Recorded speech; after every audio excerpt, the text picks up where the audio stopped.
Oh, yes, we're back. For those who didn't think we'd be here, we're here. I don't know. Did anyone actually think we wouldn't show up? I'm pretty sure that we're expected to be here. We show up when we say we're going to be here. Very rarely do I skip out of town on a moment's notice to go and be elsewhere. Even when I'm elsewhere, I tend to be here. Yes, I was on the balcony in Florida at Disney, live streaming questions and answers because I'm a traffic geek. I didn't want to leave anyone hanging without questions being answered. I missed you all. Hey, that's my alarm saying it's 10 o'clock. And you know where your children are? Does anyone remember that reference? My name is Sean Shapiro. This is the show on the internet called Ask a Traffic Cop, where I answer your traffic and police questions weekdays from 10 to 11, sometimes from 9:30 to 11, because sometimes we join up with Jerry Ager on News Talk 1010 and talk about stuff and things. And we did that yesterday. So if you missed it, you want to check it out, you can, because all of our episodes are available on our website, on our YouTube page, I should say.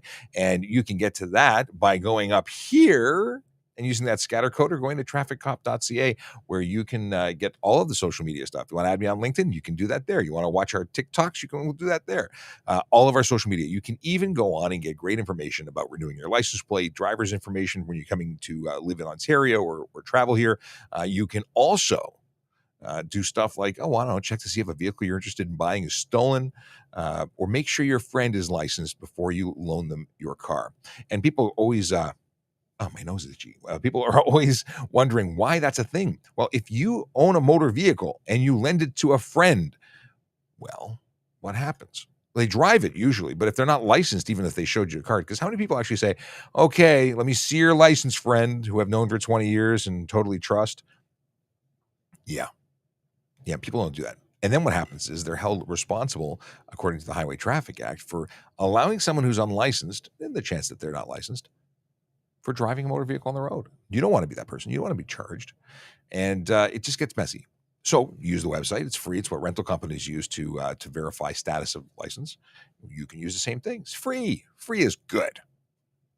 If you're new to the show, the format is pretty simple. I have some stuff that I talk about, and then we talk about stuff that you want to talk about. If you're on TikTok, we've got JD. He's my colleague and producer and magical man with a cut and paste who takes questions that are asked in the TikTok chat and puts them over here on Restream so we can share them on the screen. But of course, if you're coming through on YouTube or Twitter, not Twitter. I was going to say Twitch. I said Twitter by accident. It's the only time I say accident on the show. I meant to say Twitch. And if you're on Twitch, LinkedIn, YouTube, Facebook, I can put your questions directly on screen because they just show up on my amalgamated feed. But then if you're on Twitter, you can watch us, but you can't actually ask questions. So I would invite you to come over to any one of our other channels if you actually want to get questions answered. We have lots and lots of people who watch the show on Twitter, but they can't actually participate. And we want you to participate. It's all about participation. Or is it participation? That's an Ontario thing. Okay, good morning, everybody. Good morning to Frontier Gamer 20. Hello. We got Jacob who says hello and wants to know how I'm doing. I'm doing just fine. Thank you for asking. I got to look over here because we have lots of folks here. Lots and lots of folks here. Good morning from CAIGI TikToker. Tony M visiting Chicago. Pixel says hello. We've got Emma Carroll. How you doing? Mark at the Park. And then we've got Jason and Jessica and Ginger and Master Technician, who's still at Gin and Finch. He's usually in Peterborough. We've got Snowflakes and Pyro from Saskatchewan. Oh, wow. Okay, we've got lots of people joining, and we'll come back and we'll see what's going on in the chat in a little bit. Before we get too deep in the questions and answers and business that we do, I want to briefly talk about Vision Zero Enforcement Team, where I rant for about 3 minutes, maybe not quite 3 minutes, but where I rant about what is up with the Vision Zero Enforcement Team. And it's actually, rant is the wrong word. It's ranting about people who don't know how to drive or drive unsafely, and it's giving kudos to the magical work being done by our enforcement team. So Vision Zero Enforcement Team goes out every day trying to drive or change driver behavior, because we know that certain driver behavior is directly related to serious injury and death on our roads. And that driver behavior, I have a button for this that I didn't press in time, but that behavior is seen in speeding, aggressive driving, distracted driving, and impaired driving. And we know that those choices that drivers made or behaviors that drivers choose to engage in aren't acceptable. They lead to people getting hurt and being killed. So they go out and focus on those particular offenses. They don't give out hugs. They don't give out warnings. They give out charges, tickets that either or make you responsible to attend court as in the form of a summons or something you can pay. But at the end of the day, it's there to guide you to do the right thing. Now, every single day they go to different areas. Today they are in 14 Division and 43 Division, and those divisions have boundaries, but that means very little to the majority of people. Those boundaries include neighborhoods like Christie, Ossington, Annex, Little Italy, Bendel, Woburn, Highland Creek, West Hill, and Guildwood. I'm reading it off our Twitter account because if you go to Traffic Services on Twitter, you'll see that every day we post where they're going to be. And I've been questioned, why are we telling people where the enforcement officers are going to be? Why would we do that? So you don't want to tell people where your radar enforcement is. You don't want people having radar detectors. How come you're letting them into the little secret? Well, this tweet is not for the bad folks who are choosing to speed or drive aggressively or distracted and whatnot. They're probably not even watching our show. That tweet and the ones that go out on Instagram and LinkedIn, they're intended for the people who live in those neighborhoods. So they know that we're there paying attention to what's important to them. Because if it was your neighborhood, you'd want to know too. All right, enough about VSET. They get their own little spiel every day, and I really do appreciate what they do. I wish I was out there doing it too.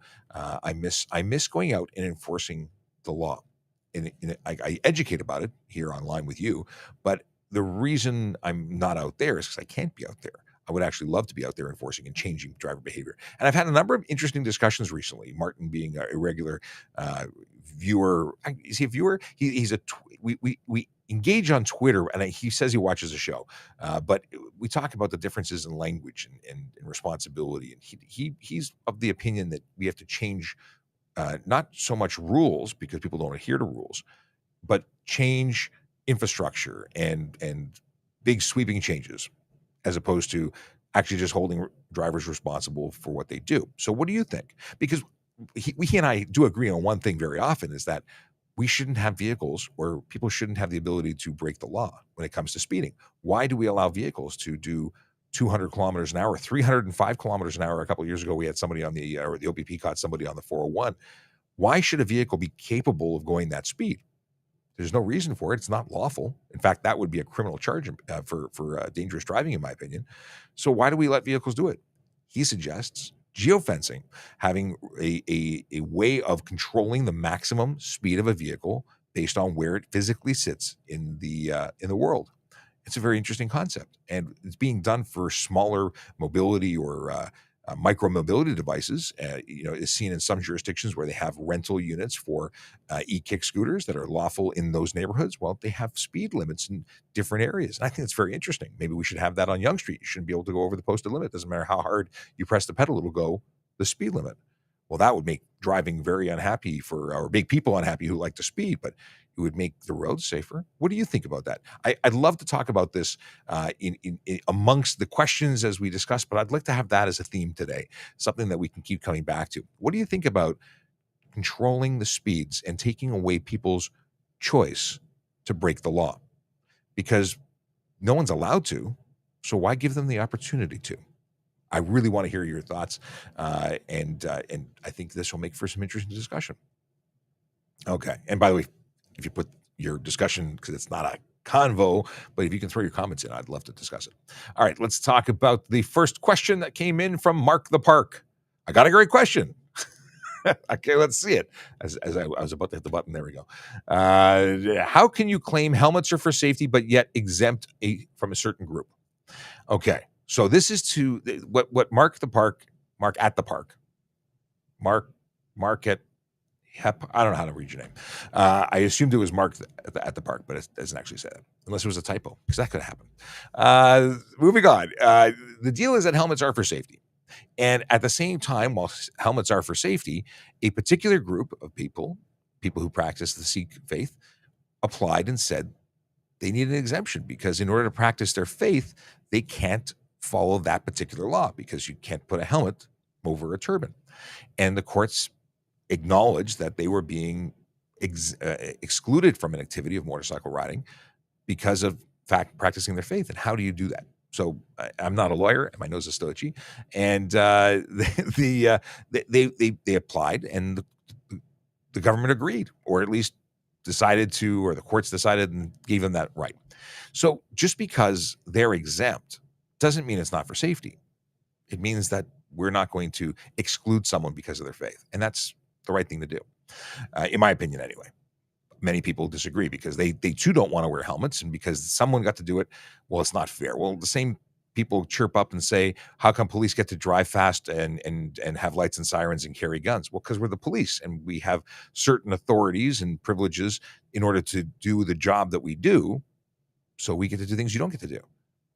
I can't tell you how many comments I get where people are coming out saying, I will follow the speed limit when the police follow the speed limit, because they're not being a good example. They're breaking the law. Well, they're not breaking the law, because police are permitted to exceed the speed limit. Legally, it's in the law. You're not. So these arguments and I'm not trying to poke at you, or you got me going on a whole conversation outside of your helmet question, but sometimes there's exemptions and it's not fair, or you may not like it. Last night, my daughter didn't like the fact that my other daughter was going to get something before she got something. It's not always fair, but it is right. And we're not going to take away helmet laws for everybody, because it truly is a safety thing. Anyway, I've lost my my flow. Here we go. Lots of questions coming in, and things are moving up the screen. We've got morning from Big Jeff Fresh. How you doing? Jeff, what is this? When did you become a traffic cop? Oh, so I started with the Toronto Police as an auxiliary officer. Auxiliary is a volunteer opportunity, and I totally think it's the best volunteer gig going. I did that for 12 years, and I went directly to traffic because I was a motorcycle guy, and they recruited me from the college saying, hey, you got a motorcycle license. We want you to come to traffic because you could ride motorcycles as an auxiliary. By the way, best volunteer gig ever. So I did that. When I became a police officer years later, 12 years later, in fact, I wanted to go to traffic. That was my home. But I had been after I got promoted to auxiliary sergeant, I went to 32 Division. And when I went PC, my goal was to go back to traffic so I could ride motorcycles and do the stuff that I like. But I went to 12 Division for a couple of years, and it did primary response before coming back. So how long have I been a traffic cop? As a traffic cop, I came to TSV, I think, in 2014. Now, what else? Now, just to fill in the blanks, I was also a special constable during that 12-year period where I was an auxiliary. I also worked with the police as a special constable in court services, which the rank was court officer then. Now we're just special constables, or they're just special constables. And the reason I bring it up is because there are opportunities to join us. Yes, indeed, good opportunities if you'd like to have a fantastic career with many jobs. It's a career with many jobs, one career, many jobs. And you can join as any role and apply for something else. So I started as an auxiliary with and then went to special constable, but you could go directly to police constable. In any case, I want to bring up, and I've been checking in on a regular basis, you could be starting as a civilian. We've had lots of civilians who start their career here and then become police officers or parking officers or moving it around. Logistics and equipment clerk, senior analyst for Azure administration and support. I don't know what that is, but it sounds thrilling. Senior technical analyst, network and security infrastructure, project coordinator for facilities management, legal counsel, solutions architect, Yippee youth and policing after school fall program. So this is something for young people who are in school to have an opportunity to work with us. And this is a summer program, and it's awesome. So if you have young persons, let me open it up so you can actually see. $15.50 an hour. You have to live in certain areas to qualify. Be between 15 and 18 years old, and there's a bunch of stuff here. But it is what is it here? 5 to 5 p.m. There's an information session. So if you know somebody who might be interested, there is an opportunity there. And of course, communications operators.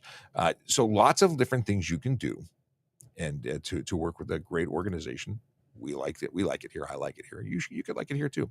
I hope that answers your question and gave you all sorts of information you weren't expecting. But if you're interested in more in looking what I was just looking at, www.tps.ca/careers, and it's all at your fingertips on the website.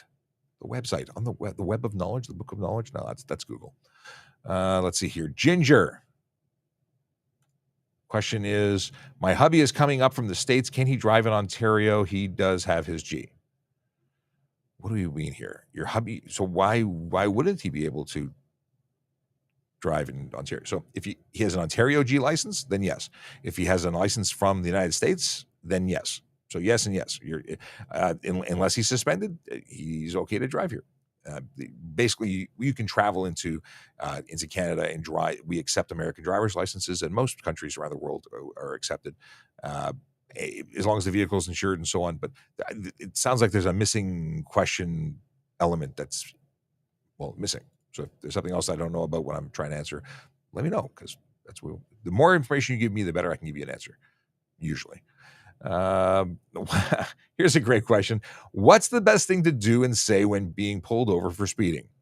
I personally believe, despite the fact that lawyers will tell you otherwise, I think taking responsibility and not trying to make up excuses or deny, or if you've been caught speeding, we've caught you speeding, telling us that you weren't speeding is probably not a good idea. Asking for a discount or a reduction, asking for a break, don't do that. Can I have a break? Well, no, no, you can't. If I give you a break, it's because you've been professional or polite or honest and take responsibility. And if I choose to give you a break, great. If you demand a break or ask for a break, it's unlikely that you're going to get one. That's when dealing with me, just saying. But yeah, if it's at night, turn on the interior lights. Don't make any sudden moves. Officer safety being a thing, and just be honest. I think that's the best thing. If anybody else has something to add to that, let me know. A driver told Waterloo Regional Police that gravity was a means of securement with unsecured load in his truck. I think we talked about that yesterday. No, gravity is not an approved means of attachment. Gravity, although it is a constant, no. Yeah, it's there, but it doesn't. No. We talked about this yesterday. You have to have a proper means of attachment, rated straps, things tying things down. There's a question about training for officers when dealing with the unhoused people. I don't know if that's a question. Are you asking what training people get? I work in traffic. I don't work in areas dealing with encampments or whatnot. So I'm sure there's some training there's training, but I'm not aware of it. So. Good morning. I had an annoying paid duty PC get annoyed that I was on a section of open highway. He should have been at previous intersection to keep. I'm not, Michael, I'm not following your question. So you were on a road and somebody got upset with you because you were on a road that was an open road. I don't know what to tell you.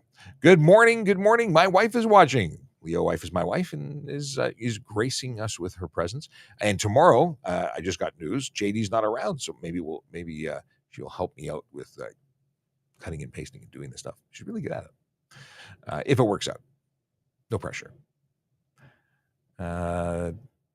Okay. So apparently Michael couldn't see the flagman in a situation, so made an honest mistake going onto a road and subsequently was causing a police officer to be annoyed at him. Driving educators. Is the law same for police using phone? So I think this is something spinning off of what I said earlier, that we have different rules. Police vehicles, ambulance vehicles, and fire vehicles, they have different policies. So if you're operating a police vehicle, you are exempt from using your cell phone, handheld communication device, computer, and whatnot. We acknowledge that it is less safe because it's distracted driving, but there are situations when we must have access to information for the purposes of public safety or officer safety, and that is it goes into the realm of reasonable risk. That means that we have rules that say we can do it and everybody else cannot. Except, and I put a video about this a couple days ago, if a member of the public is calling in an emergency, they're calling 911. Someone in the vehicle with them is having a heart attack. They see someone get hit by a car. They see an impaired driver. It's an emergency. You can call police, fire, and ambulance by calling 911 on your cell phone, even if you don't have Bluetooth, putting the phone to your ear, dialing it in your hand because there's no time. It's an emergency. So you get that exemption too. There's other people who have exemptions beyond police officers. If you have your amateur radio license, you're exempt from, so you can use that equipment because there's an acknowledgement. Amateur radio operators, for those who don't know what that means, is people who are licensed to use a certain type of radio, and they are intended in the event of wartime or major emergency or catastrophe to essentially take up a communications role for the betterment of all. It's not so they can call home. Not intended for that reason, even though technically they'd be exempt. But it is because they're intended to assist in communications if all other communications fails. Yeah. That's a whole other. I want to get my license. I want to get my amateur radio license, and I just haven't. I've talked about it for probably 20 years, and I've never done it. So maybe that's something for this year or next year or the year after. I'm procrastinating. Just checking out Instagram. Noah Mortimer is on Instagram and has a question. If you were to hit a pothole large enough to cause you to lose control and get into a collision, are you liable? Country road, hidden pothole, just a random scenario. So I know that if the vehicle gets damaged because of the pothole, because of essentially neglect or lack of repair from the region or town, whatever that's responsible for it, municipality, you can sue them, or you have an application process in Toronto to get your vehicle repaired. They actually will cover certain amounts, and I don't know the criteria in particular, but I know it exists because I know people who have gotten satisfaction from that. They've actually gotten money to repair their vehicle. In terms of the collision, if you're going so fast that it caused a collision because of a pothole, chances are, while you may have a reason or some contributing factor, you were probably going too fast for the conditions and so on. Okay. So it may help you, but it also doesn't exonerate you entirely. All right. We have a bunch of questions that have slid by.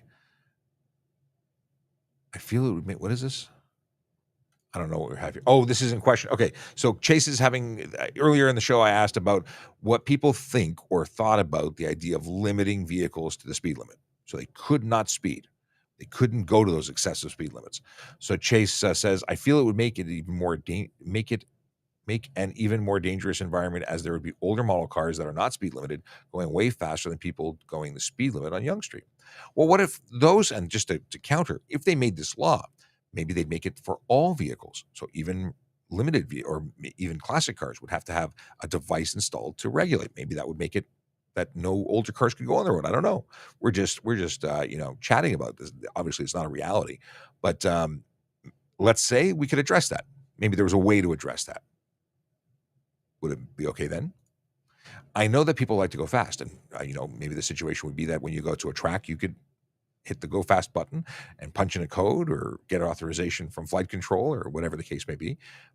But maybe that would do it. Or what if there was a box that your car had to have in it, and that was the license box, and the license box would just issue a ticket, sort of like Fifth Element. You do something wrong, and the ticket spits out of your dashboard. Just you get held accountable. Is holding people accountable, is the risk of getting into trouble enough to truly change behavior? That's why we give tickets, right? We pull you over, we give you a ticket, we say we caught you. Here's the consequences. It's financial impact, it's a potential increase of your insurance, it's potential loss of your license if you keep racking this up. What do you think? Let me know. Now, Chase is, I think, the only person who's weighed in on this particular conversation so far. Okay. Is it okay to keep a photocopy of ownership and insurance? It's okay to keep your ownership document, your plate and vehicle ownership permit, a photocopy. They call it a true copy, front and back of the document. That is okay to keep. And in fact, I suggest it. Keeping a photocopy in your car rather than an original protects you from a simple theft situation where they steal your vehicle, they have an ownership document in the car, they forge your signature, and they sell it to an unsuspecting person. That is the protection. So keep your photocopy or keep your original with you. I don't leave anything in my car. I don't even want my address in my car. If someone breaks in, why should they know where I live?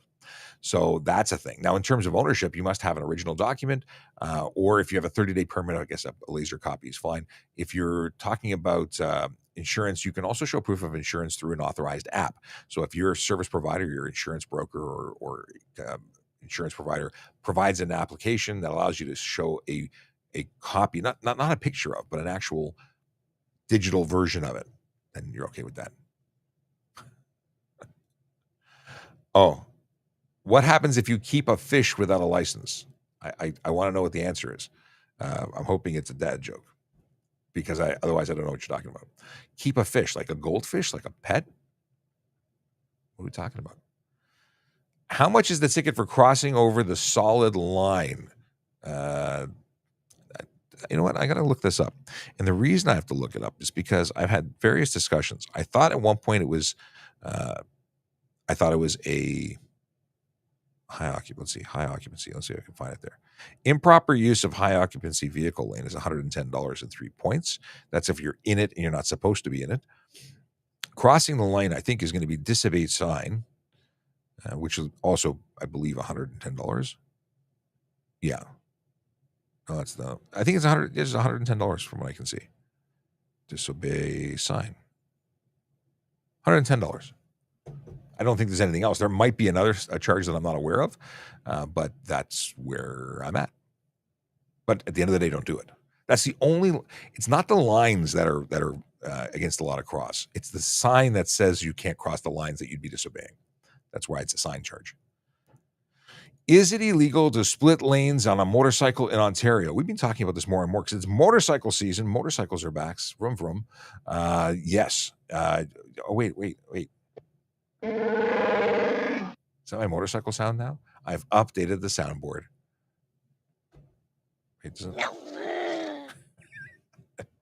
My Wookiee and my Ewok. Okay, so the deal is that lane splitting is illegal. It's not something that is listed as specifically illegal, like thou shalt not lane split. Instead, it is behavior that can be clearly fits into a category of either careless, stunt driving, or dangerous, depending on what's being observed by the officer. So is it legal? No. And the reason why is because you're driving between vehicles either at a marked departure from the speed that they are traveling because you're overtaking them. So if it's crawling speed in traffic and you're going faster than them, that could be careless if it's a minor difference in speed. It could be stunt if you're driving really, really close between vehicles or you're going significantly faster than they are. It could be dangerous if you're doing if it's like you're doing 100 kilometers an hour and they're not moving. That's clearly dangerous, criminal dangerous driving. So not legal, don't do it. And that's my spiel. Okay, looking here. Boom, boom, boom. Chase wants to know, would you prefer if we kept our hands on the steering wheel and announced our movements reaching for items? I would. Most officers I know would. If I see someone digging around under their seats, I'm going to be very concerned. I'm going to treat you differently than if you're calmly waiting for me to approach and then, dealing with things after saying, hey, my ownership is in the glove box. Do you mind if I go get that? Because times are changing and officer safety is a real concern. We've had too many police officers die. Now, on May 7th, we have the Ontario Police Officers Memorial that's being held. It's an annual event, the first Sunday of May every year. And this year's is it really special? I can't talk about it too much because I'm going to get emotional. But we've had too many people that are police officers die in Ontario. And, it's something that's unique this last year. The numbers are staggering compared to previous years. In the States, they lose officers every day, and it's not okay. Hello. Hello. Are you on? We are live. Oh, good morning. It's 10 to 11. It's that thing. We have a visitor in the studio. Hello. Are things good? Are you sitting down? What are you doing? No. I came to pick up a motorcycle. So. Oh, well, you happy riding then?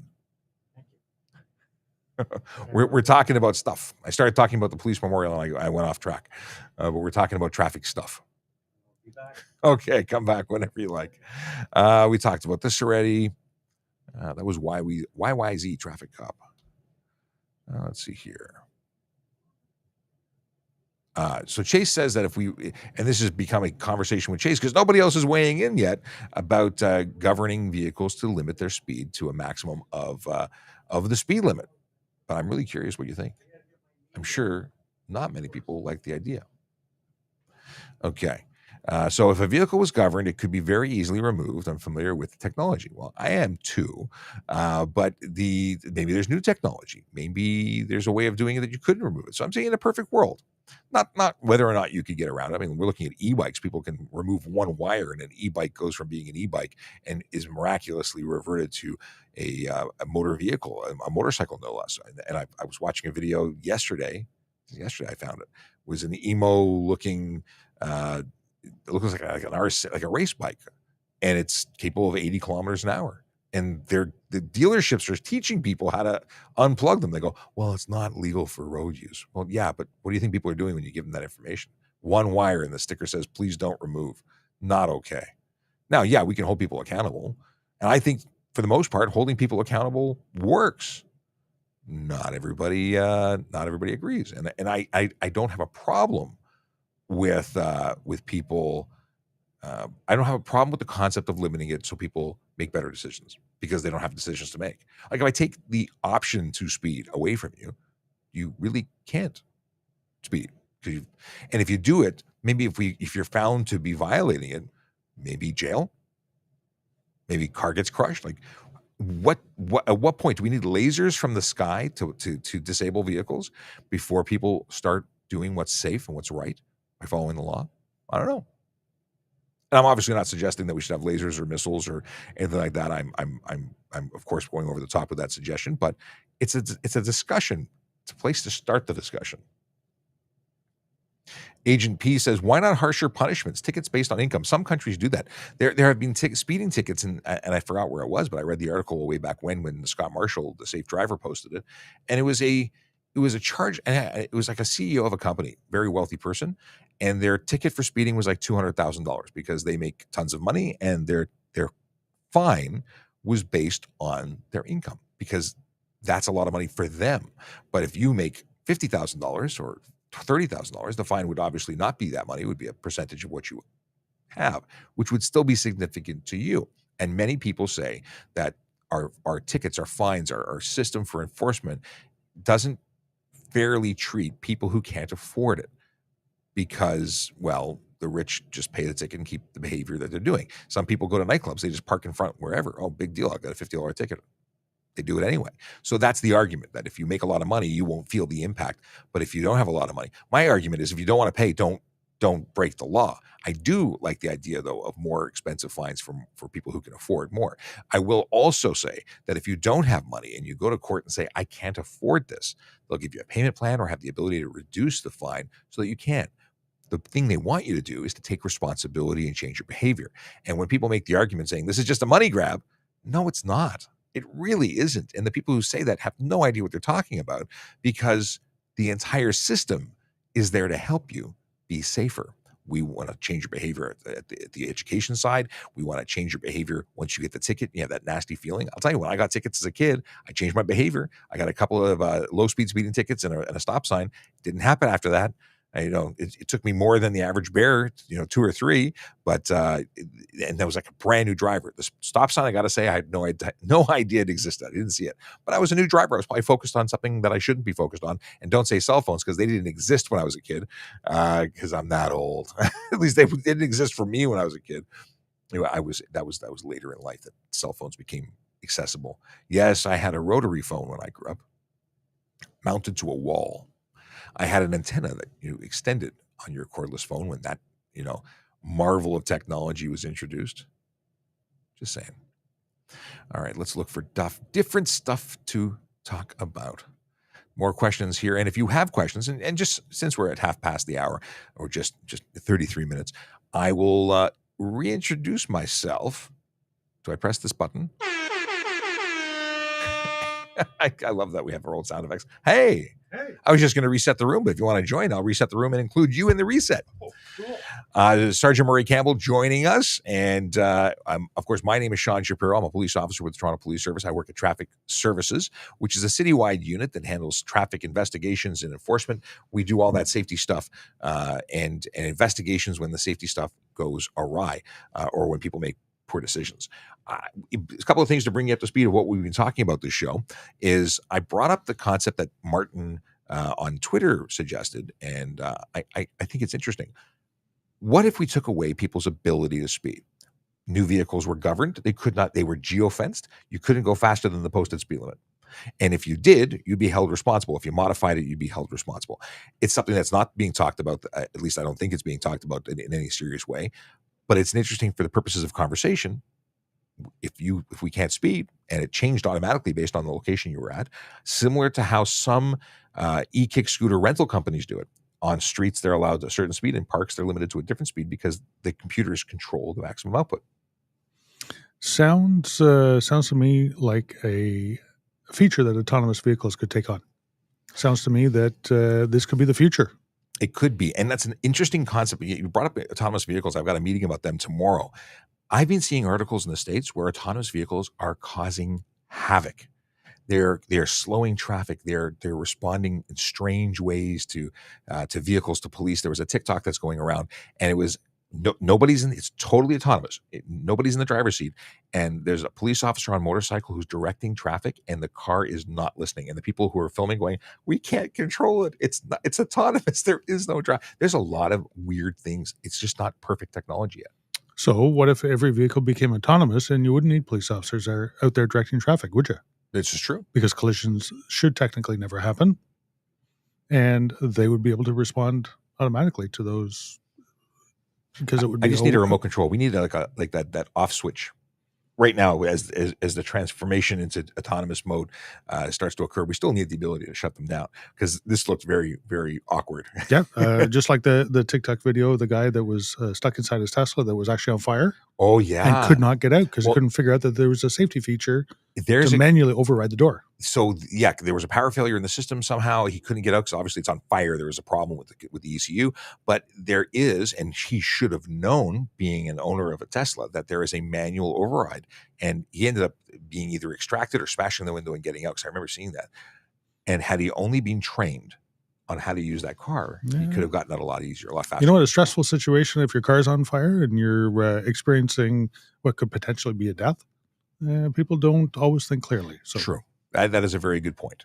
And earlier, Derek asked a question about what happens if you keep a fish without a license? And I said, do you mean a goldfish? Like you have a pet fish? And he clarified later and said, you're fishing without a license that lets you retain fish you caught.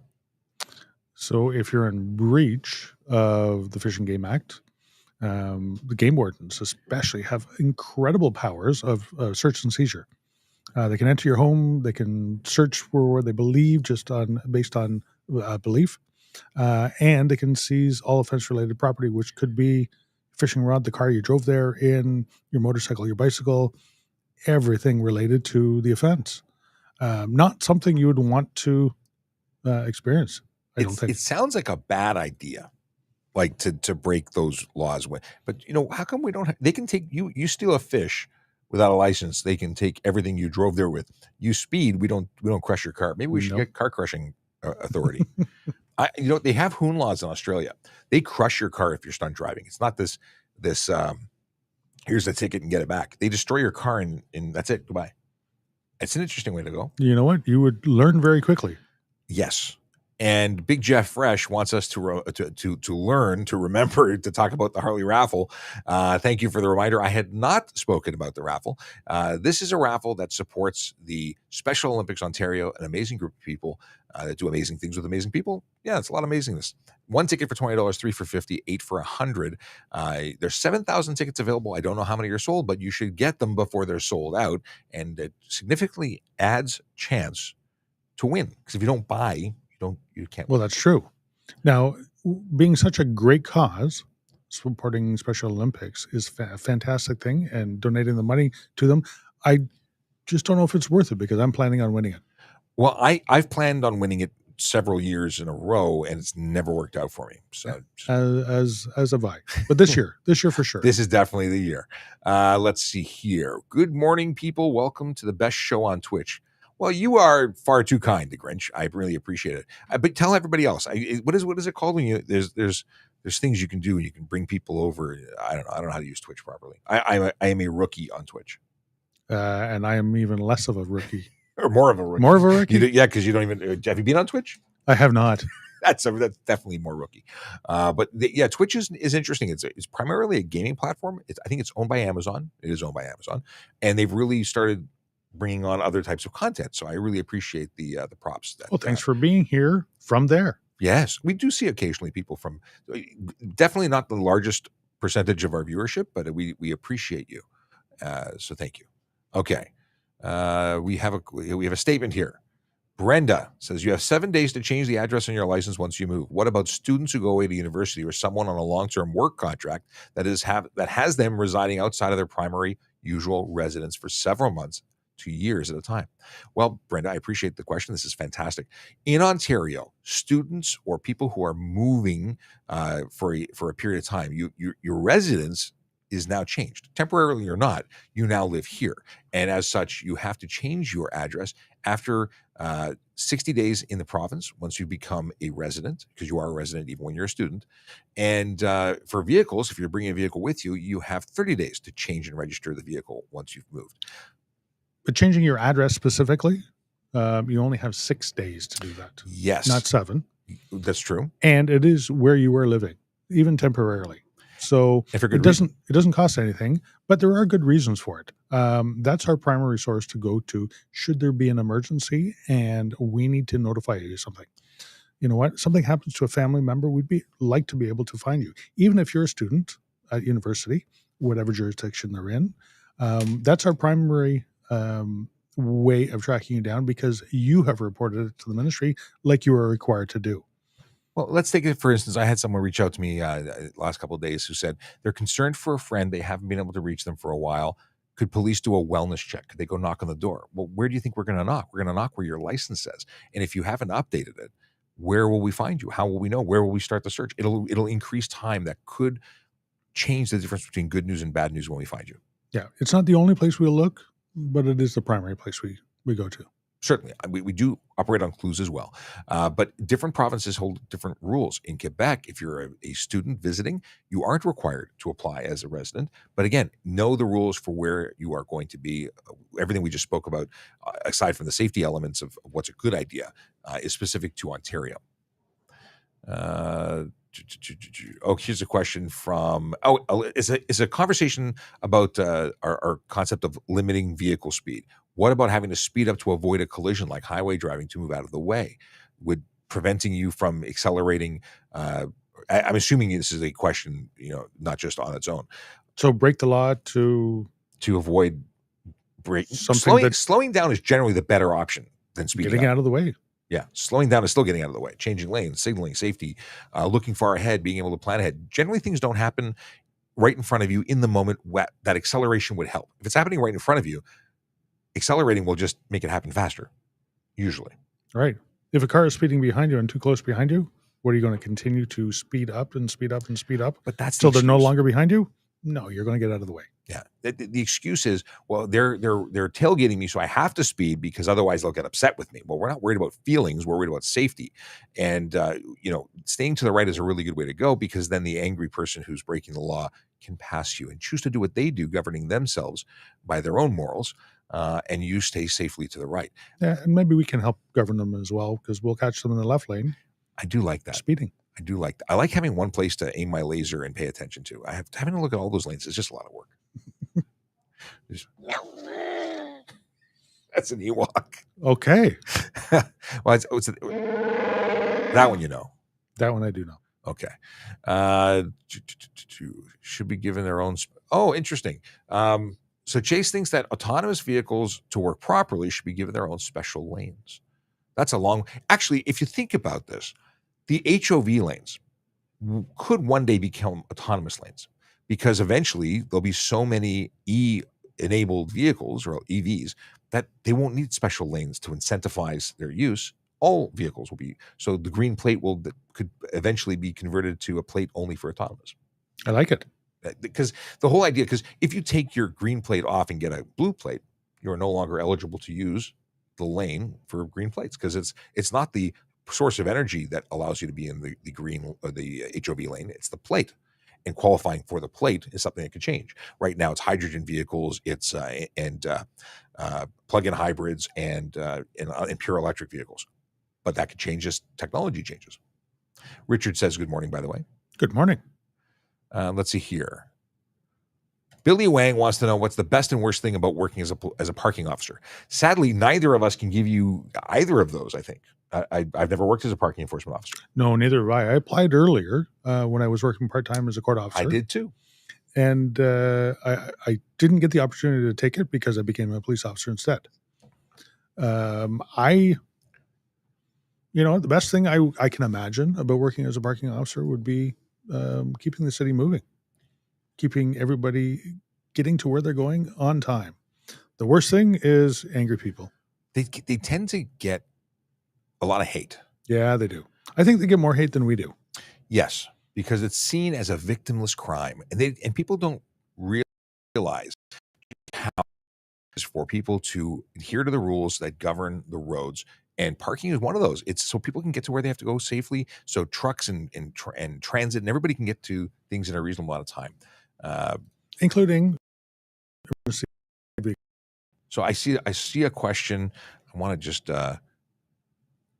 get a picture up on screen. Here, I can open this up in a new tab. Here we go. I don't want to share sales information. I just want to share information about the vehicle, because there's a question specific to e-bikes that look like motorcycles.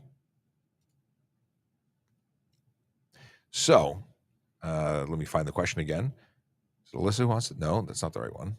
So the question is, while I find the question to put it on screen, is what are the rules about e-bikes? My son just bought one or wants to buy one, and they'd like to know the deal with the rules. So the bike that you see looks like a motorcycle, but it is not, at least according to the sales brochure. There are supposed to be this one actually doesn't even have the pedals installed. So this one is not an e-bike that it qualifies for exemption. Right. The way you see it right there, that's a motorcycle. And you can see you can see down there where the second sprocket is, down below where the chain is. That's where the pedals go. That's where the pedals are supposed to be attached. If they're not attached and they're not able to be driven by muscular power, it's a motorcycle. And that confuses a lot of people. Here, there's the question. Can you go over e-bike lives? My 16-year-old stepson just bought one that looks like a motorcycle. I'm assuming it's going to be one that looks similar to this. So the rules are, in order for it to qualify as a motorcycle, it must have pedals attached. Qualify as an e-bike. E-bike, thank you. I misspoke. It must have pedals attached. It must weigh no more than 120 kilos. It must have a motor more powerful than 500 watts. Sometimes that's stepped down through the magic of engineering, and they put a bigger motor, but they say it's only 500 watts. So it has to be a 500 watt motor. True. It has to be not capable of exceeding 32 kilometers an hour on a flat surface. Now, what we're seeing here, I watched a video on, and that video takes 2 seconds. It instructs you to 2 seconds under the hood. You pull a wire, you plug it in somewhere else, and it does 80 kilometers an hour. That's a motorcycle. And it's a motorcycle all day long, requiring license ownership and insurance. And you are responsible for everything a motorcycle is responsible for. And yet people are driving these around and they're getting into collisions and breaking laws, but they're saying, but they're a bicycle. It's not okay. Yep. And they're not. So it is a motorized vehicle through and through. If it abides by all the criteria that the government has set out for this project, there's an exemption for them only. And it's an exemption just for those that qualify. That right there, as you see it, does not qualify. That is a ton of tickets. Oh, thousands. So we talked about this before. For driving a motor vehicle, which a motorcycle and an electric one that is responsible for having insurance. Well, the fine and consequence for driving without insurance on the road is $5,000 to $25,000 fine, up to 6 months in jail. And by no means am I saying everyone who gets charged goes to jail. More often than not, they get charged and fined in the low end of the spectrum. But that's the courts. Just they can do what they want. That's they're in the books for them to do as they wish.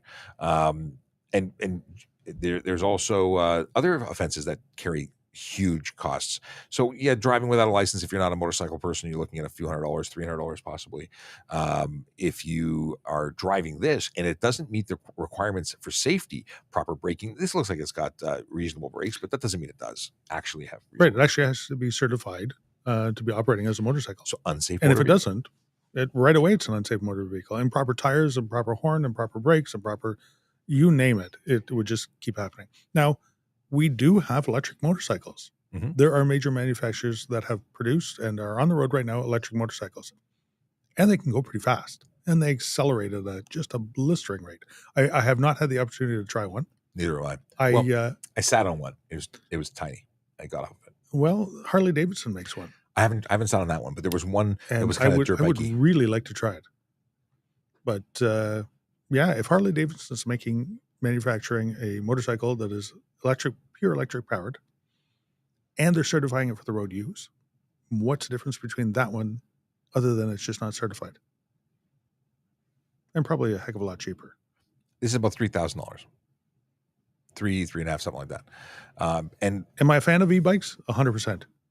Do I think we need assisted mobility around the city and easier? Absolutely, 100%. Mm-hmm.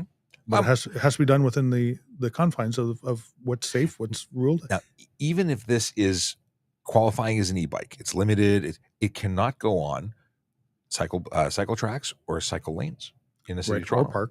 Or parks. Yeah, those are not permitted. So there are things to know that are important things to know Sidewalks before you go. Not allowed. Well, sidewalks is any bicycle if you're over the age of 14, but e-bikes not at all. We can come back to e-bikes again, but David wants to know, he's seen that he just bought a new vehicle, wants to tint the windows. Can I tint the driver's side? If so, how many degrees? So tint is a percentage that is, and for the purposes of safetying your vehicle, getting a license plate issued, 30% light blockage is what's permitted, meaning 70% has to get through. But if that, although legal for certification, may actually mean that we can't see you. And if you are blocking or obscuring the interior of your vehicle from view, whether it be police or otherwise, it's illegal. You can't do that. So it's a $110 fine on the easy side, which is where we can't see you and it's a problem, because even if it's dark outside, it could create the environmental situation to make it you unseeable. But when it comes to the unsafe side, let's say you had 95% tint. People get 95% tint. They call it 5%, but really it means 95% of the light is being blocked. And that is unsafe for the road. That's going to have your license plate seized, and you'll be getting it towed home or to the mechanic or peel it off at the roadside. And an unsafe vehicle ticket. Yes, which is a big deal. No one needs to have tint like this. Buy sunglasses. And people argue, well, if I can have sunglasses, why can't I have tint? Because you can take sunglasses off when it gets dark, and we can still see inside. Right. Yes. We have. Oh, Michael provided an explanation for the joke that we read yesterday, so I'll have to check that out. Hey, okay. Let's see here. Can pedestrians walk side by side on residential street when the only sidewalk is on the opposite side of the road? That is a question that you've caught me out of You've come out of left field. So, because let me just start off by saying, if there's a sidewalk, why aren't you using it? Please use it. Yes. That's the safest place to be. Yes, given the options, you're better off on the sidewalk. Yeah, absolutely. I that's like a no-brainer to me. And actually, there are laws in the books talking about walking on the road contra traffic, so walking into traffic, if no sidewalk is present. I'm pretty sure, and I'm not making that up, I'm pretty sure it says in the event there's no sidewalk. That's one thing for us to look up. Yes, afterwards. I won't do it. And we'll report back. Yes, I like that. But if you're a pedestrian, put yourself in a position to give you the best chance of safety. As drivers, we put ourselves into the best chance of safety. We put seatbelts on. We have safety equipment, all that. As a pedestrian, as a cyclist, everybody do it. If everybody does it, everybody has the best chance, and we don't get hurt. I like it. Not getting hurt. Good. We see so many tragic situations, people who lose their lives unnecessarily because of choices other people make, or just not making the best choice for yourself. Because you can choose to do things or you can choose to do things that give you better chances. The argument about wearing different color clothing or crossing at signalized intersections. Yeah, you can cross outside of a signalized intersection after a certain point, but if it's there, why wouldn't you use it? And others have tried to argue with me saying, well, it's more chances of collision if you go to an intersection than if you go away from the intersection, because there's more points of things happening. Like anyway, I can't even get to this argument. It makes my head hurt. Okay. Does the green bike have pedals? No, it doesn't. We talked about that. 2 motorcycles side by side on the 401, legal or illegal? So safety wise, we teach staggering because it gives people the opportunity to brake and control, and it could side by side could lead to a situation where bikes collide with one another, and there's obviously potential issues with that. Yeah, you're allowed to occupy your lane. That's why we teach the staggered riding, because you can occupy all of your lane, and it also keeps other vehicles out of that same lane that you're trying to occupy. Side by side, it is not illegal, but it's not suggested. Think of your favorite show, Chips. They rode side by side all the time, but they had this much space in between the two bikes for them to be able to maneuver. Yeah. And we train with the motor squad. We train and ride side by side, because we're not going to take up the entire road for an entire kilometer when we ride as a group. There's reasons to do it, but we also aren't passing one another in that lane at high speed, generally. If we are, we're doing it in very specific scenarios. But because that's when you start getting into lane splitting, and lane splitting is illegal. This is different. You're not passing and overtaking within the lane. You're consistently moving. And if we were doing something that required more space or heavy lean turns, we would stagger again. And we actually have hand signals, and we can tell each other whether we're gonna crunch up to stop at a light. We're gonna spread out and stagger. So we don't generally just hang out side by side, because safety is still the number one thing. Okay, just got my new car, Honda CR-V, and it's factory tinted. So I didn't have to do one. Oh, okay. Factory tinted generally doesn't happen on the driver's side. Sometimes dealerships will take driver window. They may have slight film. They might have a slight tint, but generally speaking, there's nothing significant. They will only manufacture a vehicle within legal standards. Right. Factory tint is not always factory. Like you said before, it's probably a dealer applied option. Mm-hmm. Seen that done many, many times. Some lawfully, some not. Yes, funny how that works. We're also seeing that some dealerships don't align headlights from when they sell a car. People are getting out there, headlights are wonky. That's just negligence. It is. And if you have that, go back. What about dealerships that put license plate covers, the surrounds around, just so they can advertise their dealership? Yeah. Everyone who has one of those is eligible for a $110 ticket. It drives me bananas. Why do we want to put your favorite dealership that took your money and continue to give them benefit? Why? They gave you a car and you gave them money. They didn't pay you for advertising. And even then, they're not going to cover the $110 ticket. Well, that was you're eligible for every block. Since they put it on there and you're driving around with it, you get a ticket. You're going to be able to take it back to them and say, hey, you shouldn't have done that. It is it'd be a very good dealership if they covered that for you. Well, that's an advertising expense, isn't it? Bill them for it. No, the license plate covers of any kind, including frames, are not permitted. And I've said it a lot over the last little while, is I think there's going to be a lot more enforcement in that area in the coming weeks and months, because it interferes with automatic license plate readers and automated enforcement. I was told a stat, and I don't know its accuracy, but I was told approximately 80,000 tickets were interfered with because of license plate covers from automated systems. That's not okay. Okay. Can a 1953 King Midget be driven on the road? They were legal vehicles, but not sure. So if you're talking about like a mini minor, a midget, is that what that is? What's a King Midget? Can a 1953 King Midget be driven on the road? They were legal vehicles, but not too sure anymore. So any vehicle that was legal in Ontario. Oh my goodness. That's really small. If it was ever legal in Ontario, it can continue to be driven. If it was legal here. If it's a micro car, yep, a one-cylinder air-cooled vehicle. It was made in Athens, Ohio. Get out of town. I'm going to put it on screen so everyone knows what I'm actually talking about. Wow. Okay, here we go.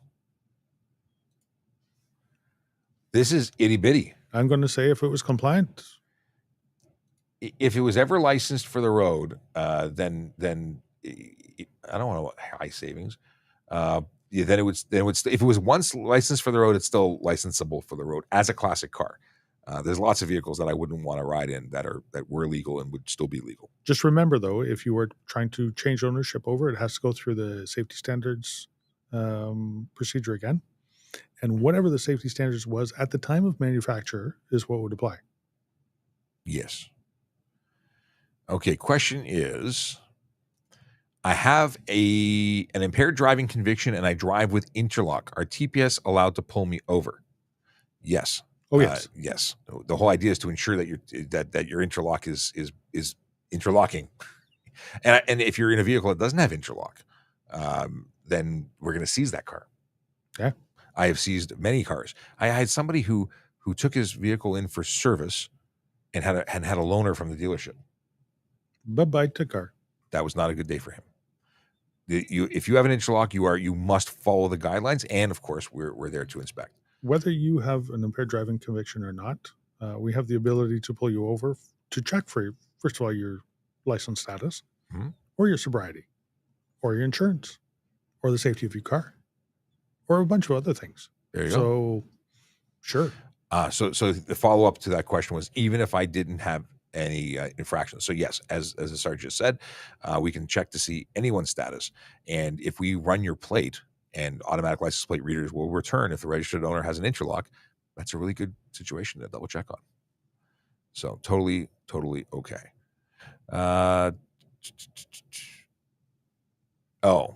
Let's see here. We've got Tyler just got back to Ontario, vehicle never left. However, do I need a new plate?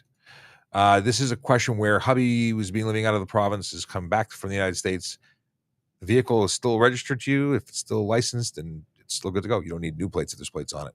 You may have to renew them. And speaking of renewing your license plates, I've got a link for you. Trafficcop.ca allows you to go to my Linktree, and my Linktree has links to all sorts of stuff, like, hey, the e-bike laws, because you may want to read up on that. But it also has, way down after all our social media and our invitation to Discord, it has this stuff. Renew your license plate, check driver's license status, check to see if your vehicle or a vehicle you want to buy is stolen before you buy it, and laws in every province about driving on the road. That's the story. Great information here. It's free. Just go to trafficcop.ca, and then you can join us everywhere we are, and renew your license plates. We actually have a new thing that I'm going to ask you to put up on there, and it's some information with regards to selling a vehicle. Okay. Or scrapping a vehicle. I had a very long, sad conversation with a person who was taken, she was made a victim by somebody who did not register the vehicle when they purchased it. Spent good money for it, did not register it, has been driving around, had it towed, had it impounded, and she is now facing all these impound fees because she is still the registered owner. She did not go and get the UVIP, which is a used vehicle information package, and she does not have the contact information, even if she could prove that she sold it. Do you need a UVIP to scrap it? It's a transfer of ownership, isn't it? So she said she didn't think she believed she did. But unfortunately, she didn't scrap it. A tow truck came, took it away, and it went back on the road again. I have to deal with that. I have an old car that needs to go to the yard, and I will have to get a used vehicle package. It's actually my dad's car. And you know what? Make sure you know who you're selling it to. A recommendation from me, and this is what I do, is I will get the driver's license of the person that's coming to pick it up. And if they refuse to give it to me, I won't sell it to them. But I will explain why. I explain to them that I'm selling this vehicle, and if you fail to register it in your name and put insurance on it, and you go out and hurt somebody, they're going to come after me, being the registered owner of it. You got to take reasonable steps. So I'm protecting myself. Additionally, if I'm selling this vehicle and it happens to be stolen, which you can check on your link on your Linktree, then you have my driver's license and the information there already put down on the bill of sale, so you know who sold it to you, and you can come back to me and sue me for it. Lots of talking in the hallway. Two things. There's something where here. This is a great way to end the show. Dre Studios asking the question: is there any laws that you think should be updated that may be outdated?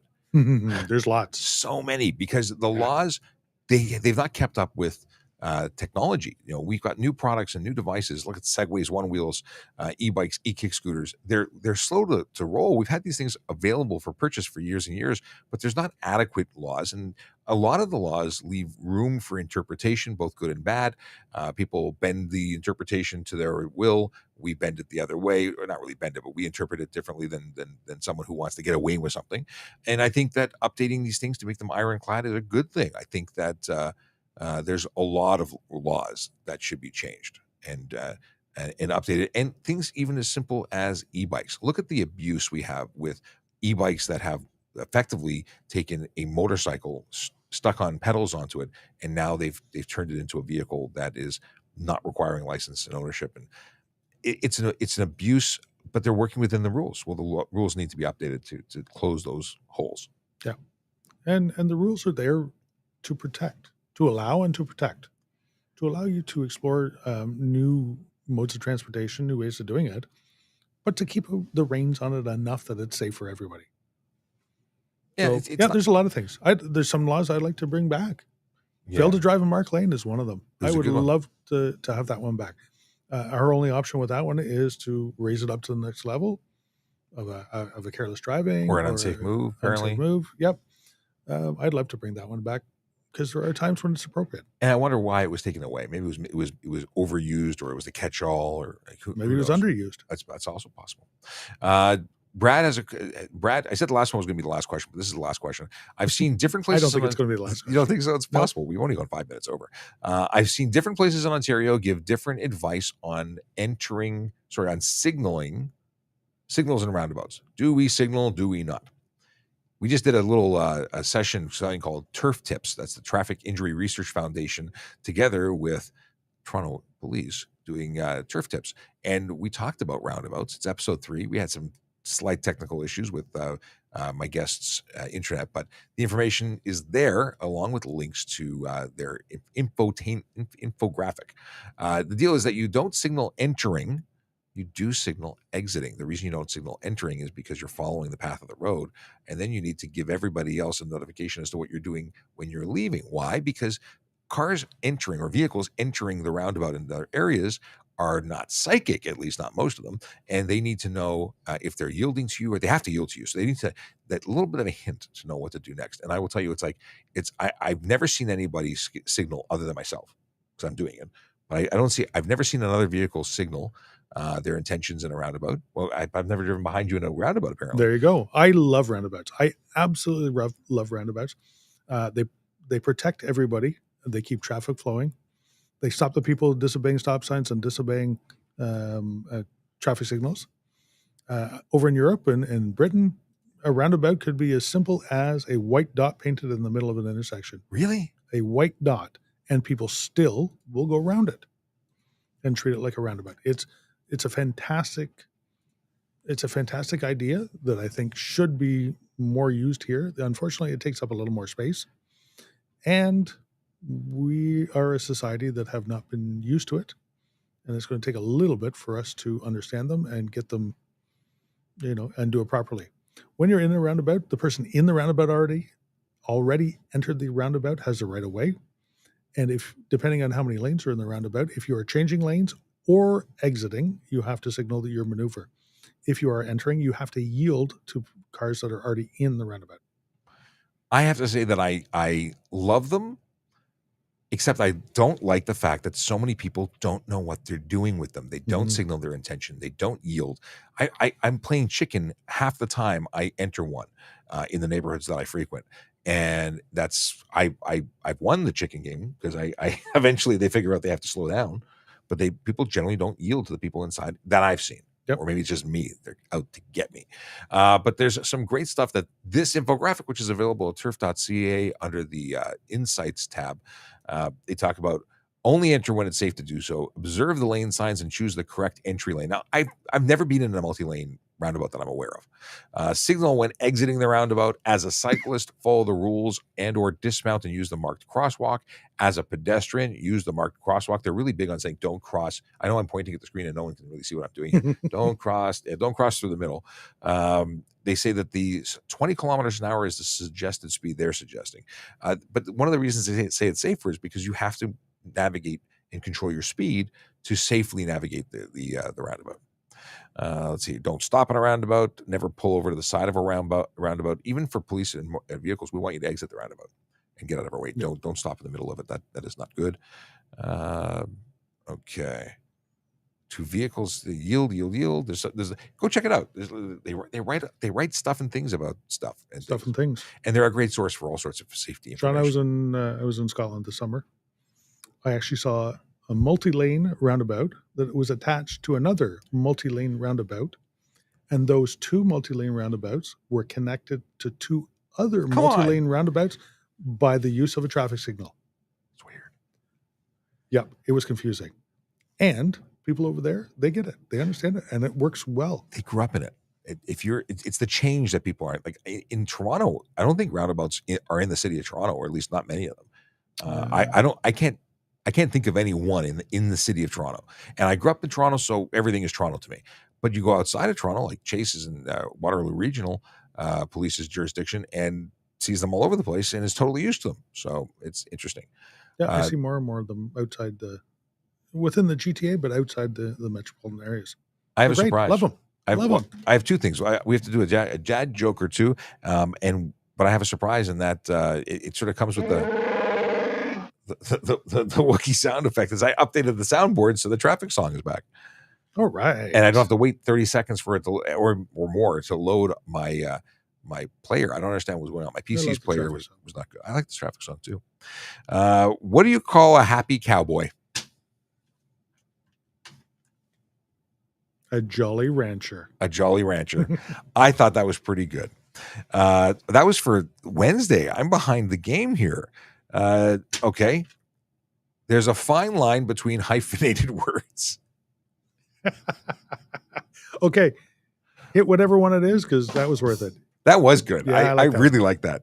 I may have to actually post the good ones to my Instagram, which you can get me at VoiceOver Cop on all the platforms. And of course, there's links to that also on trafficcop.ca or by following that little scuzzy, fuzzy, wuzzy link in the top right-hand corner.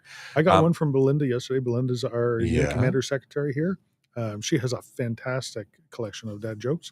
And it was fantastic. I can't remember. Wasn't Thunderwear? It was not Thunderwear. Because there's that was today's. That's yesterday's. What kind of underpants does a cloud? Come on, it's because Sergeant Campbell's face is here. It's my face. There we go. It sees faces and it doesn't focus. Okay.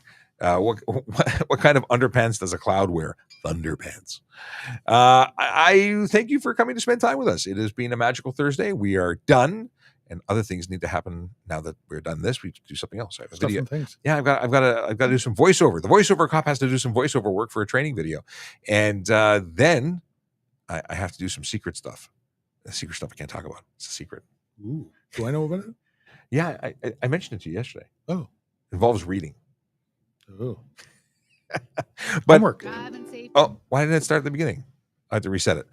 Here is the traffic song, the one that has taken a vacation from the show for a couple weeks, but is back. So no, I want to reset it. Why can't I? Why won't it go to the beginning? Can I reset it? Oh, Sean, you come didn't on. Test it again. This is terrible. Hold on. Okay, we're resetting it manually. We're letting it play out, and I'm going to babble for 30 seconds while it does that. I don't know why it's not resetting. This is like the third time in 2 days that I've had a flub. You have, yes. Well, we'll fix it. All right, fix it for tomorrow. Well, I'm insisting on playing it. It's going to happen. It's going to happen. I've got the other ones at work. Maybe there's a setting that changed how it plays, but I will make it happen. The Grinch says technical difficulty. I checked to make it work. That's why it wasn't at the beginning, because I pressed play and it's pausing as opposed to resetting. And I don't know. We'll be back tomorrow for Friday. Chase says, "Happy Friday, Junior." It is Friday, Junior. It's amazing how the week gets better as we get closer to Friday. We smile more. It's yes. Yeah. It is really a good thing. But we'll do the same thing we do every day, which is talk traffic safety, traffic law, and police stuff from 10 to 11 tomorrow. And now I'll press the traffic song, which is ready to go. But now it's not working. Yeah, it is. You hear it? I hear it. I don't hear it. I hear I it. don't hear it. Yellow light, red light, You hear it? green light, go. Now I hear it. Driving safely helps the traffic flow. Watch for All right. pedestrians, look out for bikes, and don't drive like a jerk that no one likes. Yellow light, red light, green light, go. Driving safely is the way to go. Put down your cell phone, nobody needs you to text and drive on the DVP. Yellow light, red light, green light, go. Stop at stop signs, look both ways, then go. Seatbelt, save your life indeed, and watch your driving. Don't speed. Yellow light, red light, green light, go. Driving safely is the way to go. Don't drink and drive or smoke some weed, because you might go to jail and not get freed. Yellow light, red light, green light, go. Driving safely helps the traffic flow. I really missed having that song on the show, and I'm glad it's back. Thank you for another amazing episode. Really is a show that only works because of the participation from the audience. That's you. So see you tomorrow for Friday. Until then, drive safe, drive sober, and park legally. Have a good one.